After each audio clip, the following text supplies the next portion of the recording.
Good morning. I hope you're all doing okay and staying safe and healthy in isolation if possible. This is our second webinar covering the impact of COVID-19. It's been a tough couple of weeks. I know from my experience, last week was probably one of the toughest in my career. UHY, we're here to support our clients as best as we can. There's lots of information available. Businesses are really starting to feel the impact of COVID-19 now, and it can be quite overwhelming. You're not alone. We've been talking to many business owners over the past couple of weeks, and we're all feeling the same. So today I'm joined with Mark Constable and Harry Hellyer from Equip Business. Equip are a specialist consulting firm that focus on business resilience and growth for SMEs. And I'm also joined by Stuart, for a partner at UHY and MD of UHY Corporate Finance. Stuart is corporate finance expert and has been providing guidance on the government-backed schemes and other forms of lending. So today we're going to discuss the impact of COVID-19 has had and will have on the economy, the key actions you can take to survive, and the common mistakes business owners are making that may affect the long game. So the main area of immediate concern for most businesses that we're finding is cash flow and applying for the funding. It's been far more complex than anyone anticipated, and Stuart's had first-hand experience of dealing with the lenders directly and on behalf of some of our clients. So, Stuart, I think, do you want to share with the audience what you're currently experiencing when seeking funding on behalf of clients, and what's the feeling out there? Yeah, of course. Morning, Marie. Morning, everybody. I think there's still a lot of uncertainty at the moment. There's a lot of confusion. We're seeing lots of mixed messages from lenders and from the government, and in fact we're waiting for an announcement later this evening around the interruption loan scheme, which will hopefully bring some more clarity. So those that are trying to find funding are feeling confused, I would say, and clearly there's still quite some concern because cash has yet to come through, really. Lots of applications, lots of searches.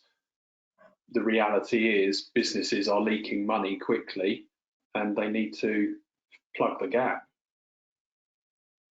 Yeah, I can see that. I think I forgot to mention actually in the introduction, if anyone's got any questions or anything, feel free to ask them as we're going along, and we'll try and answer them as and when. And we've got a free-form Q&A at the end, because I know the business interruption loan scheme is quite a hot topic at the moment. So I agree with you, Stuart. I think there is lots of confusing messages. Things are changing constantly by the day. So what's the latest on the coronavirus business interruption loan scheme then? At the moment, as I just mentioned, we're waiting on some feedback from the Chancellor later this evening, which we're hoping is going to relax the application process and the ability for our clients and the listeners and all other applicable businesses to get their hands on some of the funds made available by the government. The banks are dealing with tens and thousands of applications. They're clearly snowed under. It's a very slow process, and they have taken the stance up until now of assuming that a business would need to have applied for a commercial loan and been successful in applying for a commercial loan before the COVID-19 impact, and that has effectively meant that the banks are chucking certain applications out. So I suppose the market is difficult. It's a bit of a minefield. There's lots of unknowns. We're hearing things every day as to new questions, new processes that are needing to be followed.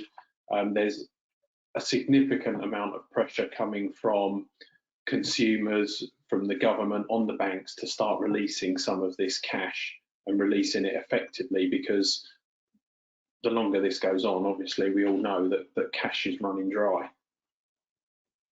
Yeah, I guess it's putting a lot of pressure on business owners out there, isn't it? So, I mean, what sort of questions are being asked at the moment? So that's sort of evolved again over the last week or so. Traditionally, when you apply for a bank loan, you're looking, or the lender's looking for profit and loss balance sheet, all the financial management accounts that you'd expect. What's being needed for the interruption loan scheme is a bit more explanation around why they need the borrowing, how they've arrived at the amount of borrowing they need, how they'll invest that cash through this period of disruption. Will it be used to support the longevity of the business? How long will the business take to recover? What are the business owners' plans? What challenges do they expect to see? And what changes is the business making to drive performance? Those are questions we've seen asked by the big banks, Barclays, Lloyds, NatWest, Santander, on their application forms. And I think it's incredibly important that business owners go through this thought process anyway, irrespective of whether or not they're impacted by coronavirus. If they're going to lending, they should be looking forward and understanding what this cash is for. Mm-hmm. How are they going to be able to drive performance? How is this going to be able to stand their business in good stead for the future, rather than simply plugging a leak now? And I suppose that's sort of where we come in. That's where UHY and Equip can help, give some understanding to our clients, to the listeners, about what they really need to think about and not effectively panic buy. Yeah, I suppose a lot of people end up just looking at, I need cash now, right, quick, get some cash. And then once you have it, it's a case of, right, what do I do with it? And how do I use it in the most effective way? So yeah, that's a great point. I think, so what about traditional lending? Obviously we've got the business interruption loan scheme, but what about the normal traditional lending that we can get? The normal lending is still available. Again, the market is changing every day. Lenders are pulling out of some markets. They're making it a bit more difficult to get your hands on some cash, principally because the demand is so high. I think they're in a position where they can pick and choose who they want to lend to. But it's still a sensible route to explore, subject to anything that changes this evening and over the weekend. It has been difficult to get through to the big banks in respect of the interruption loan scheme, whereas traditional lending offers a slightly faster route, and it may help support businesses in the short term. And it may be sensible to run things parallel. Explore your options on the interruption loan scheme, explore your options with a traditional lend, and at the end of the day, you have the choice of taking one or the other, or potentially both if there's a significant timing difference. I suppose the downsides with traditional lending compared to the interruption loan scheme is that there's likely to be security needed, so almost certainly personal guarantees, and depending upon the scale of the lending, there will be second charges or other forms of security subject to traditional lending, such as invoice discounting or asset finance, which can be secured upon assets within the business. Yeah. Okay. Yeah. But and of course, on top of that, I just say that there are the other initiatives out there that people could and should be making use of: the job retention scheme, the VAT deferral scheme, small business rates relief, grants that are applicable to some businesses. Okay. Yeah, I think, sometimes you forget about the other things that are out there as well. Things like, delaying your VAT payments and other tax payments can actually help plug the short-term gap while you wait for the funding to come in. So what advice have you got for our audience today? I suppose a couple of bits of advice, which I've already touched on. The first one would be, don't put all your eggs in one basket. Don't rely on the business interruption scheme to bail you out. Remember, the loan still has to be a viable lend, and the borrower is liable for repayment. So consider traditional lending, consider whether or not that actually helps you in the short term, because there are lots of different types of facilities out there that can support you. Secondly, run those two things in parallel. Don't wait to get an answer of no and then go and try and find an alternative solution. That won't help you. And the third thing really is, I suppose, plan. Don't panic buy. When cash flow comes through, it's going to be a massive weight off everybody's shoulders. But what's really important is we work out how to use that money really effectively. We want to get that money working for you rather than seeing it as plugging a leak. You know, you may even want to contemplate taking a little more cash out now so that you can invest in your business, because the reality is there's going to be lots of resource available today. There's people with lots of time that didn't have lots of time 3, 4, 5 weeks ago because they were busy running around in the operations of the business trying to generate income. Those people are potentially, whether it's business owners or key staff members, they're very talented individuals. And if you can afford to invest in them and people around them to support you, then that will give you a strong platform to launch when the green shoots of recovery start to appear, which will happen in the not too distant future, we hope. Yeah, okay. Yeah, thank you. I mean, I think it's really interesting to hear firsthand what you're experiencing, and you've given some really useful tips, which I'm sure our audience will take away. We've had some questions that have come in. I'm going to save them until the end of the Q&A, but keep them coming in. It's really great. And if we don't get round to them, I promise we'll send you an answer afterwards.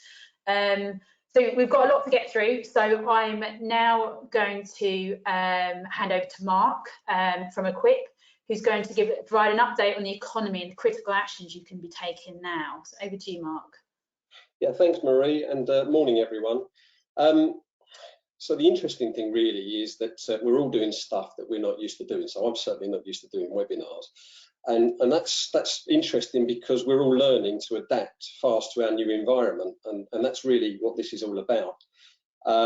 So what I wanted to do was just go through a very quick recap of what we covered in our last webinar, just to frame up some of the stuff we're going to be doing. And let me just get my screen working. And basically, what it's all about is that, well, a lot of people are talking about COVID-19, but really we're already past that. What we've got is the initial shock has happened, and now what we're into is the aftershock of that.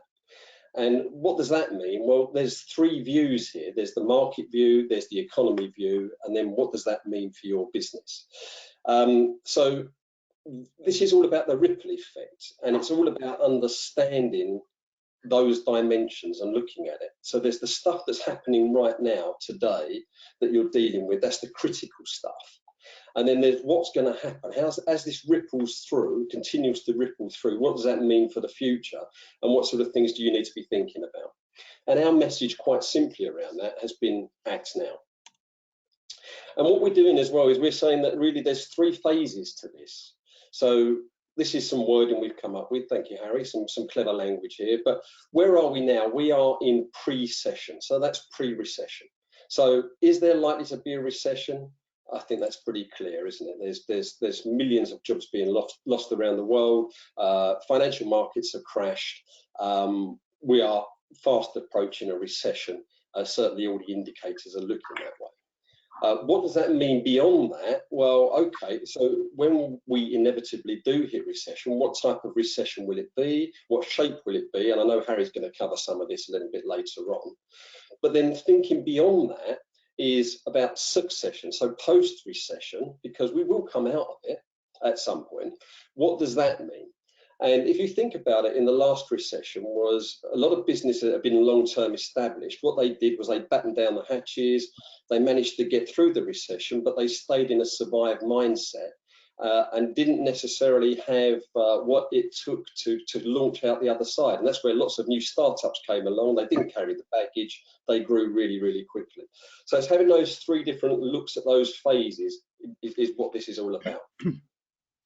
And the other reminder bit really is about there's being ahead of the curve. So the economy follows the market. And what we've got here is a view on this screen of the economic clock. We'd encourage you to go and look at that for yourself on Google. But basically what it's saying is understand where the market is now, where your market is now, and then you can expect that there will be a lag with the economy as well. We'll be front of curve, be ahead of it.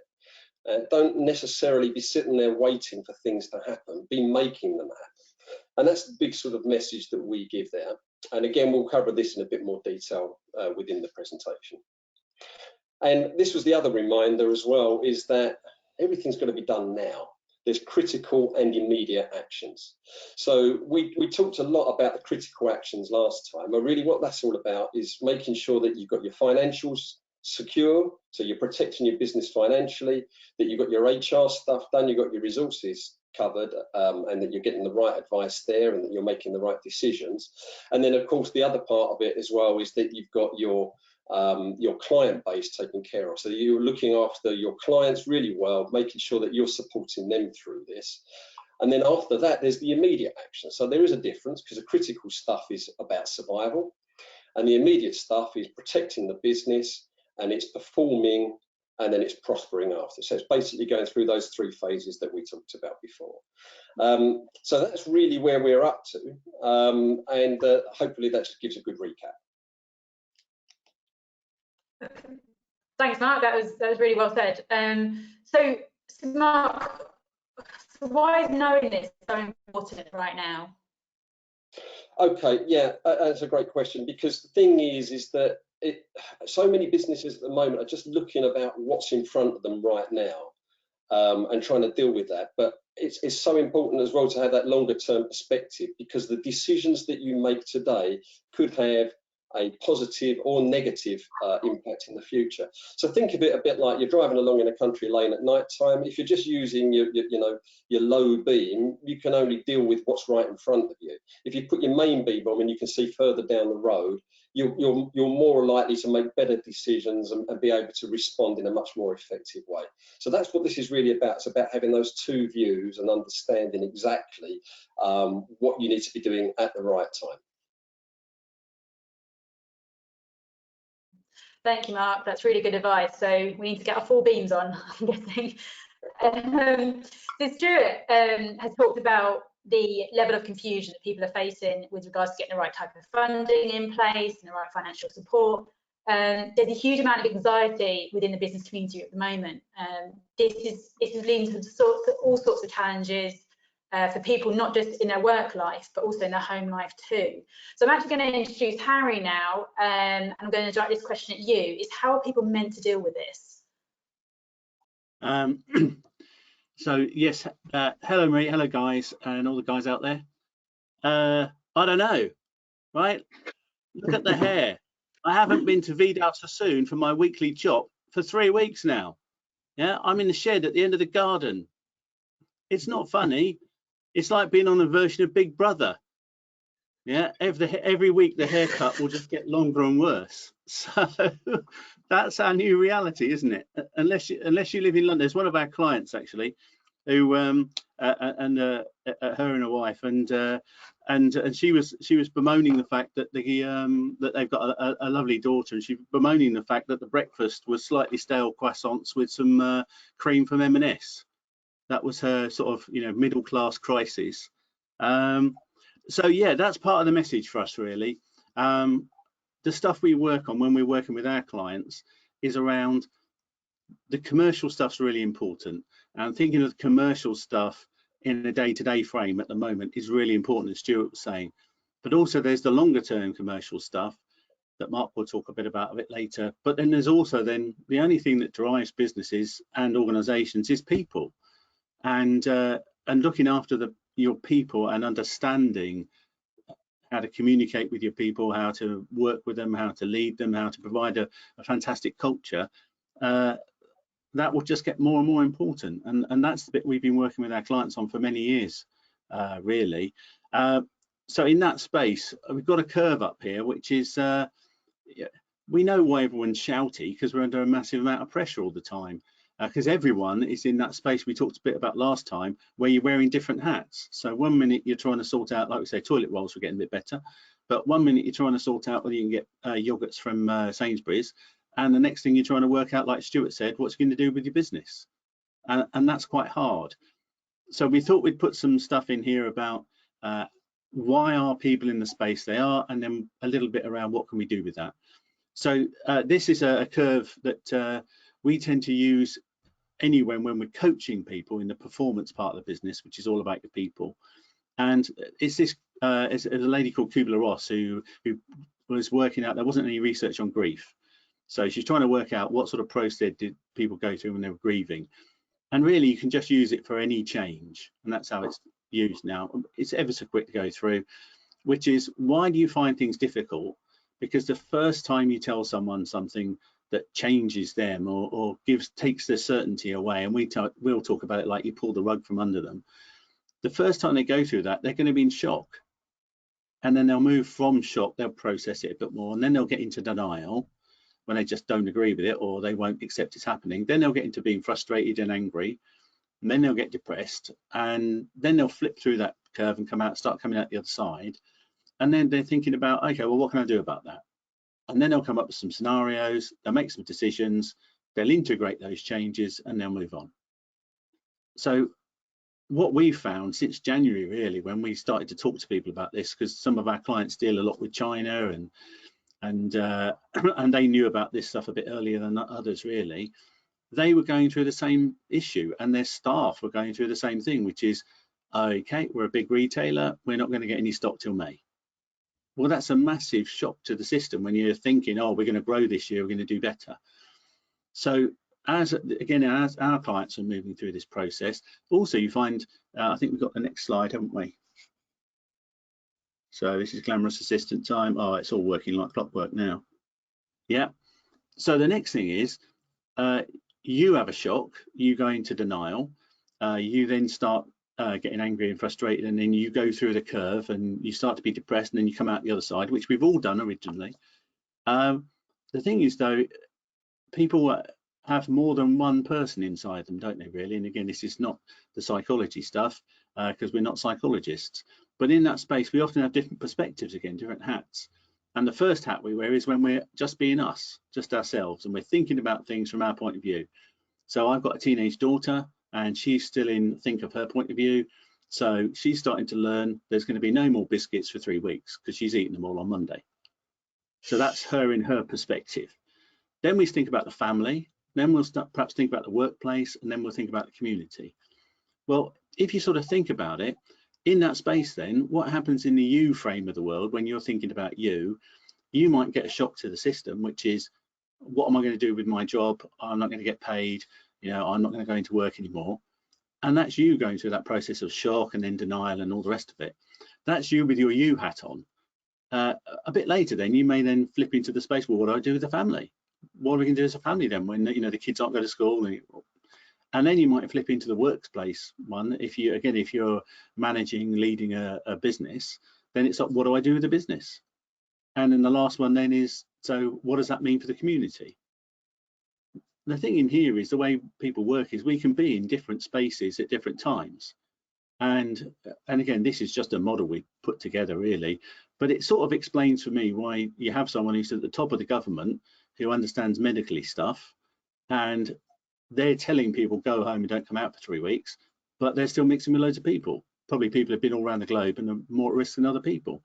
And it might just be because in one frame, they're talking from their business space to their community, or their organizational space to their community, saying, right, okay, guys, you've got to stay at home. And so they've sorted it out there and they've processed it, but in their personal space, they're perhaps still in shock or denial. And they might have a view they're very powerful as well, so it won't affect them, which is good. So you can do both things. So when people are being weird, it may be because A, they're still in shock, and then B, they have different ways of looking at the world depending on where they are in their own head at the time. So that's that one, which is fun. Then the next level of complexity. So again, what we find when we're coaching, because we do coaching consultancy, and when we do the coaching side of it, what we often find is, and again, this is if you've got kids, you'll sort of get this one easier, and employees, I think, are the same. I know I was. When you go through something, when we're coaching, we tend to talk about different levels with our clients. So the first level is, do you get the concept of something? So a bit like Tiger Woods, does he get, bad example these days, but does he get the concept of golf? Yes, he does. Does he have a vision for golf? Yes, he does. And the next one will be then, does he have a strategy? Is he educated on how to play golf? And the answer is yes, he has. And then the one most people start with is, can he play golf? Yeah, he can. He's brilliant. Then the next level of awareness is, well, is he coached? Does he get someone to help him? And the answer is he's got lots of coaches. So why is that relevant here? Well, when we're working with people, we often find that we have to go through those cycles of learning with people to raise their awareness. And of course, each time you go through the cycle, you start off, because you're changing them, you're giving them different info, they're often very resistant. And so they start off in shock, and then they'll move into denial, then they'll go down into getting angry, and then they'll get to the bottom and be depressed, and then they'll start the positive stuff. So again, there's that perspective, particularly with your staff or your customers. It may be that you have to go through this stuff with them several times, and yourself as well. This is the other bit. Start with you. You know, our communication thing is start with you, then do your family, then do your team, then do your community, etc. So in that space, start with you. Cut yourself some slack. Yeah. And I'll give you the example, this, because sometimes this is what you focus on. So I was telling the guys earlier, so I broke my screen on my phone a few days ago while I was trying to fix it, because I dropped it. And then I got a new screen turn up. So we had a party with some friends last night, a virtual party. So 10 o'clock at night, I then decided, because the new screen had turned up, it's a great idea for me to fit the new screen and then go to bed. So 4.5 hours later, I fitted the screen and I broke the home button. So the point is, why did I do that when I know I've got a webinar the next day? Because at some level, I'm still in denial. I'm still saying, no, I don't want to deal with that. And that's how we are. So I think we've got one more, haven't we, on there? So still in this communication space, why is it hard to talk to people? Well, we're all trying to deal with all that stuff. I didn't say a rude word, so that's good. We're trying to deal with all that stuff. The next thing is when you talk to people and you're having conversations, and generally people use this Alice and Bob model. So this is just a bit about, you know, people say things, so information's exchanged and people hear things. At the moment, again, and this is common sense, but a lot of people haven't got there, I don't think.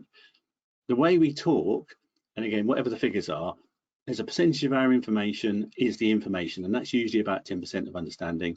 Wrapped around that is your intonation, how you say things, and wrapped around that is your non-verbal body language.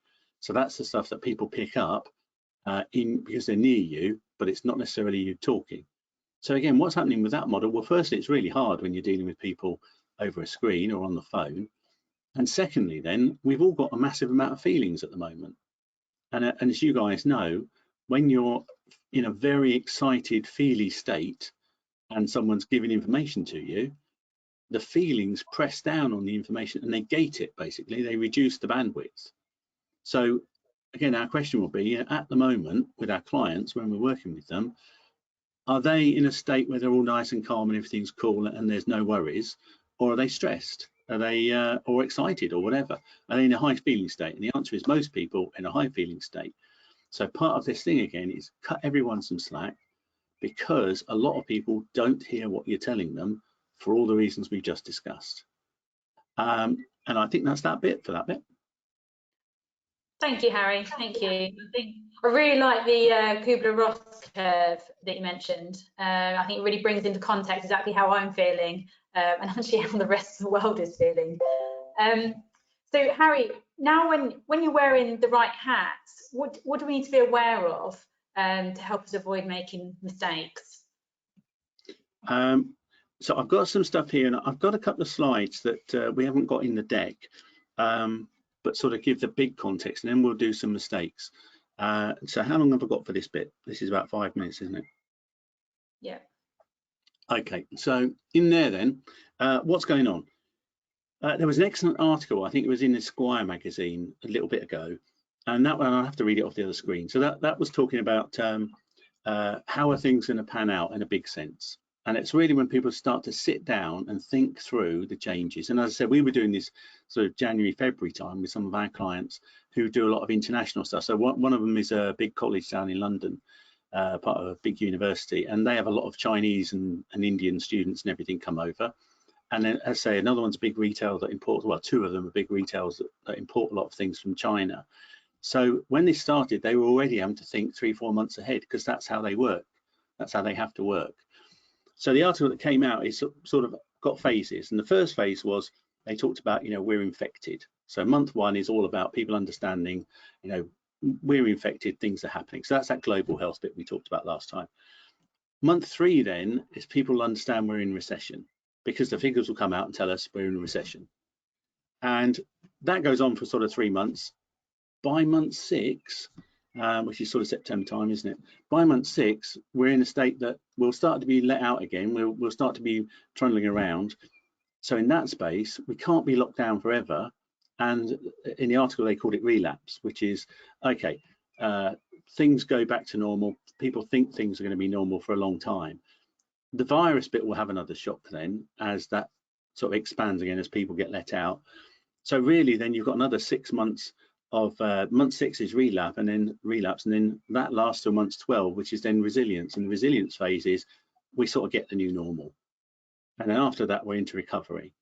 And we mapped that against the stuff we did, and really we framed that month 1 to 3 is about the protect phase, 6 to 12 is perform, and then 18 is prosper. So it's probably an 18-month gig, if not a 2 or 3 years gig, in terms of how this will pan out. So in there then we've covered, haven't we? We've said like month 1 is critical stuff, get that sorted. Month 3 was up to month 3 is get your immediate stuff sorted. Month 6 then through to month 12 is the shorter term planning, and that's again what Stuart and Mark were starting to talk about. And then 18 months onwards is what we'd call short-term planning, really. And then, as we said, under that, when we look at this with clients, the way we look at it is that, as we've been doing with you guys, the first bit, that first month 1 is just prepare. Month 3 then, up to month 3, that's all about, okay, you've secured your business. What can you do now to pivot the business? Are there new markets, new products that you can start to look at? And there's an audit that goes in there that Mark will talk about briefly. The next bit then, from sort of month 6 onwards, is then about rebase. So you pivoted, and then everyone thinks, and pivot's one of those trendy words, it just means you look at your business again and work out what's the best place to do for who, so what products and what markets with what people and resource. Next bit it goes on then is, after you pivoted, everyone thinks that's all cool.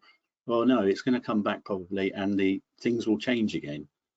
And when that happens, then you're going to have to rebase it and then pivot again for month 12, and then you're out on month 18, you'll probably rebase the business again. That's how we're working with the guys we work with to get them fit for future and constantly being more agile. So, and I think we've got a slide we can send out on that. The last part of that then really is then, okay, so once we know we're in recession, and we'd like to call about recovery instead, once we're in that space, then we can start to think about, as we said last time, is it a V-shaped recession, is it a W-shaped recession, or is it an L-shaped recession? A U-shaped recession or an L-shaped. It could be a W as well, but we just had a big one of those, so hopefully not. Then we can start to plan from that phase onwards. So that was that bit. Then very briefly on mistakes. So we can do the next slide then, Mark. So yeah, mistakes we've got. Oh, where have we gone? So we talked a little bit about this last time. I'm not going to spend long on it now because we talked through the last bit. In here, the first thing people did is they all go into sheeple and they follow the economy. Our bit there again is just reiterate, if you can spend some of your time in the context, go up and think about big picture stuff for half an hour a day, because you've got all that traveling time you don't do anymore. So do some big picture stuff, and also try and pop yourselves and your teams into confidence and do confident planning things as opposed to scarcity, because we all get dumped in scarcity anyway. The last one then, and Mark talked about this, is stay ahead of the curve. So stay focused on a bit of medium and short term as well as immediate. So that was that slide. And the next one then, and this is risk profile stuff, which again, a lot of you, I'm sure, have done this sort of stuff now, where you think about as a team, a management team, you'll have different risk profiles. So some of you will be more happy to go down a casino and, you know, you get 10 grand, what are you going to do? Some people are happy to go down a casino and bet on it. Some people will stick it under the bed, and some people would do stuff in the middle. Our bit here is just, as an individual, don't change that profile, because it's ever so easy as the purple curve, I think the purple line says on there, you know, as things are high risk, then what people start to do as we come more into recession, people's acceptance of risk changes, obviously, because like Stuart was saying, if you don't get access to finance, you're in trouble. Our advice there will be, if you can, as a board, as a group of managers or leaders, try and understand where you are in natural risk profile, and then don't change your business risk profile. So if you've got a fantastically entrepreneurial CEO like Stuart, it's not to change him and then suddenly make him very small, because you'll need that big picture. But equally, often with accountants, if you've then got someone who's really good with the figures, don't get them to take over the whole ship and make it too small. So try and keep your risk profile the same, would be that one. That's that slide. Again, we cover this one very quickly. This is a simple one, and this is especially for Stuart, for his clubbing days when he was out there, big box, little box, big box, little box. Yeah. Before he found FIFA. So in there, it's the macro, big versus little. And again, obviously, when you go into recession, like Stuart's just been saying, you need to be focusing on little stuff, but don't just focus on little. Try and spend some time in that macro space when you're thinking about big picture. Now, when we're auditing, when we're working with people auditing in their businesses now, that's part of the conversation. Think about the macro, which is think about your customers and their markets and their cycles. So that's big box, little box. And then again, this one's really the no flow stuff. It's really about timing, and this will fit a bit later. Once we know what sort of recovery we're going to be in, then there are different times to build the platform and different times then to deploy that change in business. So the pivot stuff is, you don't want to necessarily go and pivot straight away with things, because you may actually make a bad move depending on what happens with the economy. And we'll talk more about that later. So that's another day. So that's that one. And then again, can you see how there's a theme for all this stuff? This one is around, you guys know what you're brilliant at. You have an intuition, so you're knowing, feeling, and thinking.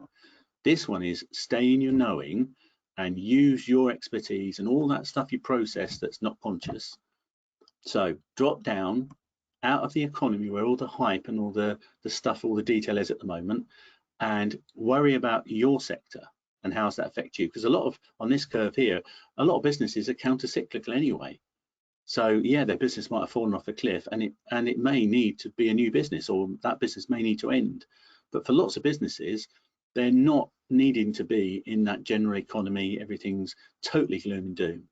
So again, we're working with a client who's one of their big clients is, I won't say, but it's one of the big companies that lets you have TV programs and telephones and everything.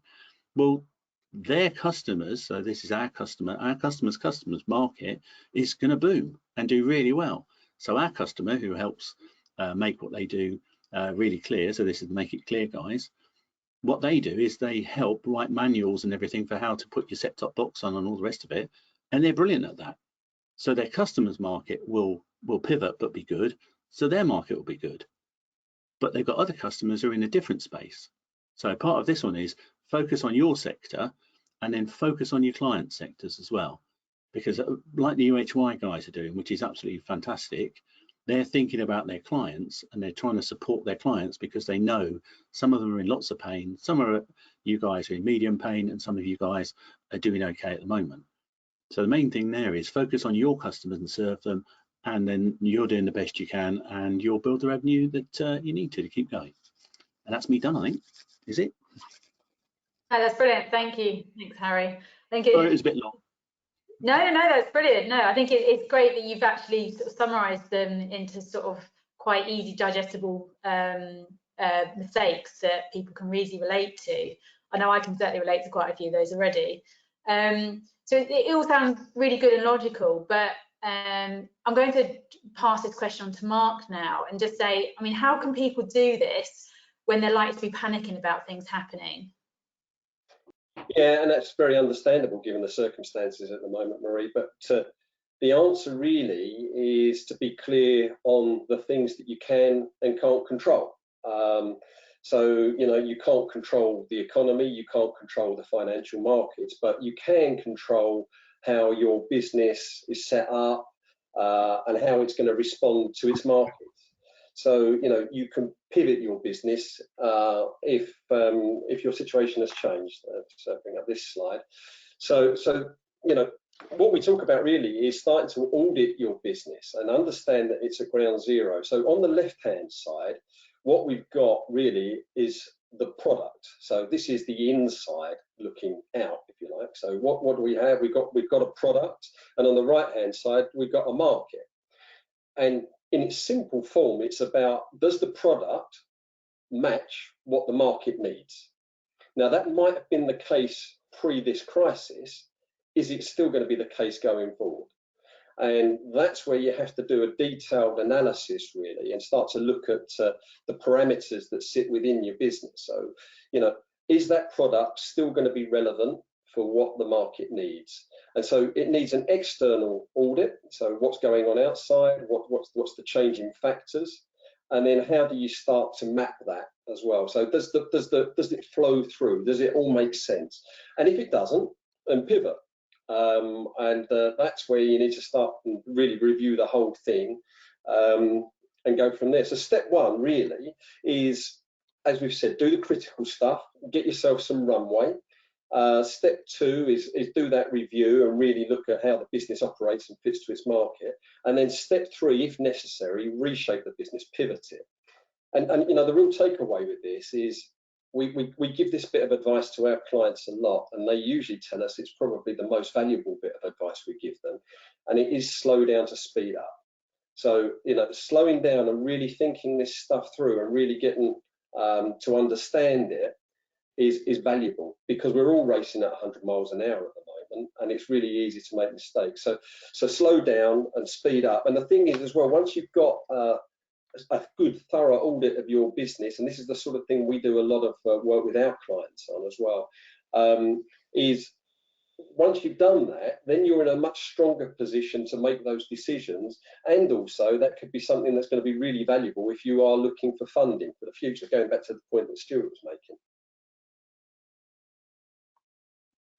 Yeah, that sounds really sensible. I think your slow down to speed up makes perfect sense in terms of and stepping back and really looking into your business and where your capabilities lie. So, I mean, Stuart, does that sound sensible to you? You know, you're MD of UHY Corporate Finance and the ex-MD of UHY. Can you relate? I mean, I guess it relates to what you were saying earlier. Well, 100%. I think earlier, my focus on this webinar is very narrow in terms of funding, and what Mark and Harry are talking about is a lot more big picture. So yes, I agree 100%. It comes back to planning effectively. It might be worth me just picking up on one of the questions that have been raised, just to tick a financial question, which is, how does planning financially and otherwise in these uncertain times differ from planning in more traditional times, especially when we don't know how long things will go on or what the world will look like? How can we plan for an unpredictable future? And I think that's an excellent question. My feeling is actually planning now is no different to planning in times of growth. The difference is people have to do it now. People are cornered, whereas in times of growth, it's easy to put those kind of things on the back burner and say, oh, we're generating lots of income, it will be okay.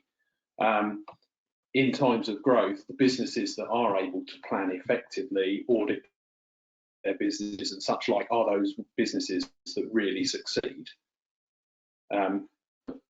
In times of survival, planning is necessary. It becomes a necessity of how you run your business. You have to look at how you can keep it afloat in many cases right now.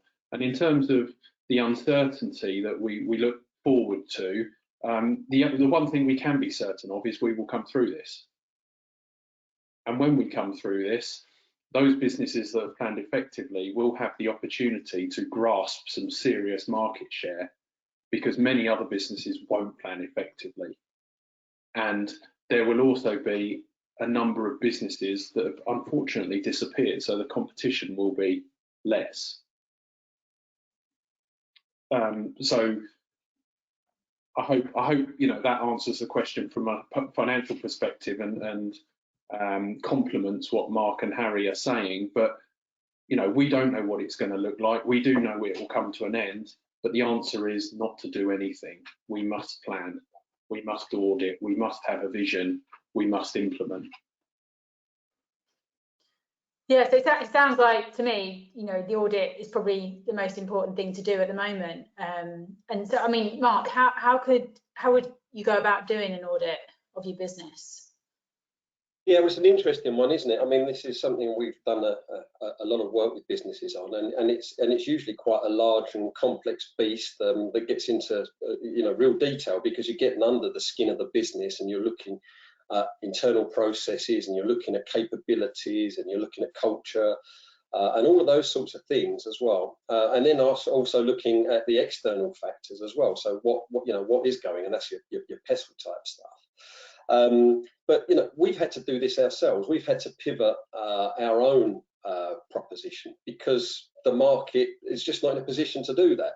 So what we do now really is we've made it that we can do a less detailed version that can get businesses fit for purpose quickly, and understanding what their capabilities and their assets are.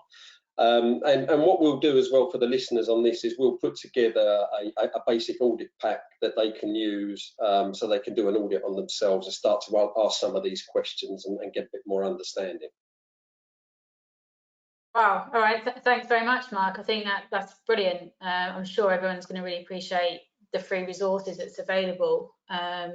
So what are the immediate actions that we need to take right now? Right, okay, so really, where are we at? It's now really, with the clients that you've got, and with the clients that you need to keep, it's about making sure that what we've been talking about is pivoting to make sure that they're well looked after, well supported, and making sure that you've got the right types of clients as well. So there's two elements to this. There's the strategic end of it, and that's looking at the business model and your product and your pricing and your packaging. Is that going to be reflective? Does the market position need to shift? Do you need to change the who? And the business ecosystem part of it as well is around the channels. So although if you're going to pivot, will the channels to market that you have still be relevant going forward? Part of the problem is that there's a lot of businesses that are talking about pivoting, but they're not really putting the strategic side of this into it. They're doing more, being more responsive, and they're actually doing more operational pivoting. And that might be okay in the short term, but longer term, it's probably going to mean that they're missing a lot of opportunities. So they're just dealing with the threats and not really understanding where the bigger opportunities can lie. So it's two elements. So we've got that business strategy side of it. And then below that, that's more the operational space. It's about getting the whole business customer centric.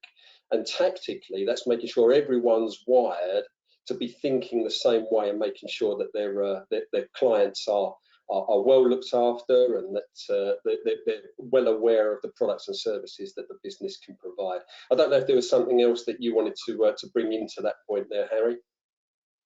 No, I think you nailed it, and I think it fits very well with what Stuart was talking about. Which, considering he started life as an accountant, I just find amazing.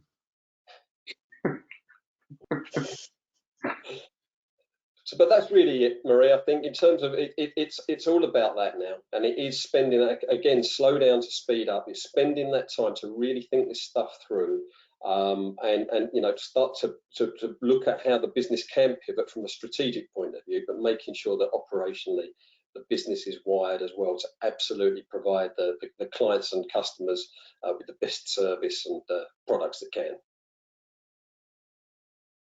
Brilliant. All right. Yeah, thanks very much, Mark and Harry. I think you've given some really good advice here that can help SME business owners reshape their business. So now that leads on to our final part of the webinar, where we open the floor to questions. So we've had a few questions that have come through. I'm actually going to start with one for Harry, actually. Harry, could you give us the title of the article you referred to in Esquire? Yeah, aren't we allowed to bing questions we can't answer? What's that, sorry? Aren't we allowed to bing questions we can't answer? I thought we had a little note that says don't answer that question, don't ask it. So the answer is that yes, we can find it for you. I don't know because we got it through Witchbap. Yeah, so one of our colleagues on Witchbap sent through a link, and it goes to Apple News, and then it's got Esquire, but I couldn't find who it was. But I'm sure we can get the link for you, because I thought it was an excellent piece of journalism, and the guy or lady that wrote it deserves credit for it. And all I'd say around it though is it's pretty hardcore. It's sinking in a bit more now, but this really is one of those ones that for a lot of guys it will be popping us back into shock and denial. You know, you've all read it, so you'll know what that is. But yeah, I'm sure we can find you the link for it and pop it out on an email through UHY later on today, I'd imagine. Yeah, brilliant. Thanks, Mark. Thanks, Harry. So we've got quite a few on the business interruption loan scheme. So I'm going to direct these at Stuart. So is it true that at present only 1% of the business interruption loan applications are being accepted? Not as far as I know. I would be astonished if that was the statistic. I suspect that maybe only 1% at the moment may have been pushed through because there are so many applications pending, and there's so much back office technology that needs sorting in the background before this money starts to flow through. But my understanding is that a lot more than 1% of applications will be accepted. Okay. That's a relief. What do you know what the government announcements are going to be later about the business interruption loan scheme? I don't. What the feeling is, there's going to be some kind of relaxation of the criteria to encourage the banks to lend more. Clearly, they're taking a perspective of if there's not sufficient security, they're not advancing cash. They're only relying on the government bailout in an emergency, in effect. I would hope that the government are going to give some more guidance around that to allow the banks a little bit more autonomy to make a decision which is such that they can justify lending money even to cases that may be a little bit more touch and go, rather than, you know, clear bankers, for want of a better phrase. Okay. I've got another question here, which I think I'm going to start with Stuart, but I think actually this covers both Mark and Harry as well. How does planning financially and otherwise in these uncertain times differ? Maria, sorry to interrupt. I've answered that question. Oh, have you? Oh, sorry. Okay. Let's go on to another one. Just to let you know, we will be sending a copy of the slides and the webinar. This is going to be recorded, so you will get a copy of this as well. And then I think we've got another question. You mentioned, Stuart, about contacting, doing an application form at the bank. Now, there's some banks like Santander that are saying that they don't need to fill out a form or refusing to give them a form. Can you do you know anything about this? All the banks are approaching this in a slightly different manner. What we've done is, because we have the ability to plug into a lot of the lenders that are accredited, we're capturing all the data on one form, so that when we make an application, and obviously this application only happens once the customer has been to their bank in the first instance, because that's what the recommended course of action is, then we have all the information to make one effective application process which satisfies the needs of all of the lenders. So yes, Santander's thought process or internal application process will be different to Barclays, which will be different to Lloyd's. But ultimately what we're doing is capturing all of that information to make the process as effective as possible. Okay, thanks Stuart. And Stuart, if you could give one piece of advice for people who are applying for loans at the moment, what would that be? If I could give one piece of advice, well, there's a question. Did you come up with that one? That wasn't on the script. Oh no, that wasn't in the script. No.